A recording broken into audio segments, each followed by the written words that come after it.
ஓசூரில் வாந்தி மயக்கத்தால் 13 பேர் மருத்துவமனையில் அனுமதி. குடிநீரில் கழிவு நீர் கலந்ததா என ஆய்வு.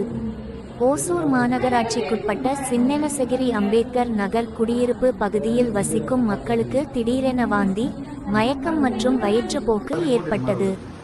இதன் காரணமாக மருத்துவமனையில் 13 பேர் அனுமதிக்கப்பட்டுள்ளனர். கிருஷ்ணகிரி மாவட்டம் ஓசூர் மாநகராட்சிக்குட்பட்ட சின்னேலசகிரியில் உள்ள அம்பேத்கர் நகர் குடியிருப்பு பகுதியில் 300 குடும்பத்தினர் வசிக்கின்றனர். இங்குள்ள குடியிருப்புகளுக்கு மாநகராட்சி நிர்வாகம் சார்பில் அப்பகுதியில் உள்ள ஏரியில் ஆழ்துளை கிணறு அமைத்து வீடுகளுக்கு குழாய் மூலம் தண்ணீர் விநியோகம் செய்து வருகின்றனர். இந்நிலையில் நேற்று காலை வழக்கமாக தண்ணீர் வழங்கப்பட்டதை அப்பகுதி மக்கள் பயன்படுத்தி உள்ளனர். இந்நிலையில் இரவு முதல் அப்பகுதியில் உள்ள ஒரு சிலருக்கு திடீரென வாந்தி, மயக்கம், வயிற்றுவலி, வயிற்றுப்போக்கு ஏற்பட்டுள்ளது.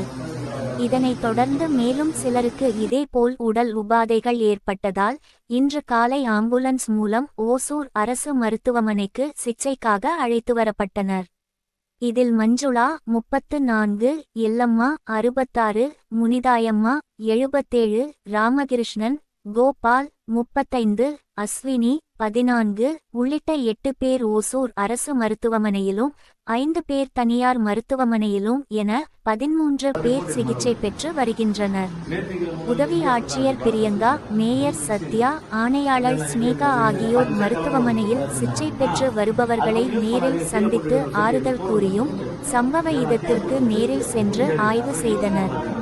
மாநகர நல அலுவலர் பிரபாகரன் தலைமையில் மருத்துவ குழுவினர் பாதிக்கப்பட்ட குடியிருப்பு பகுதிகளில் மருத்துவ முகாமிட்டு கண்காணித்து வருகின்றனர். மேலும் உடல் உபாதைகள் ஏற்படுவதற்கு தண்ணீரில் கழிவு நீரில் கலந்துள்ளதா அல்லது தொழிற்சாலை கழிவு நீரா வேறு காரணமா என சுகாதாரத்துறையினர் ஆய்வு செய்து வருகின்றனர்.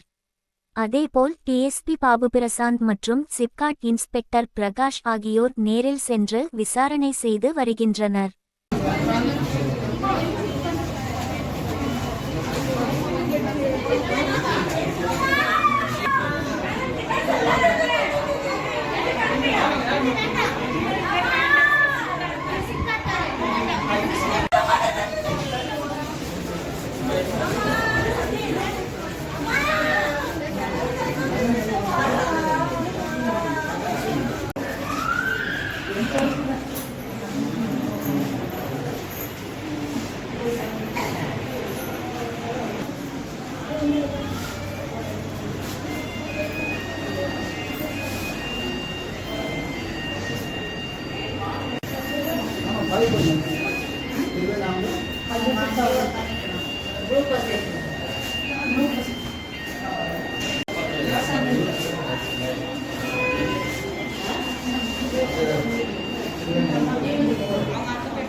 Hey, kita lagi ke mana dia?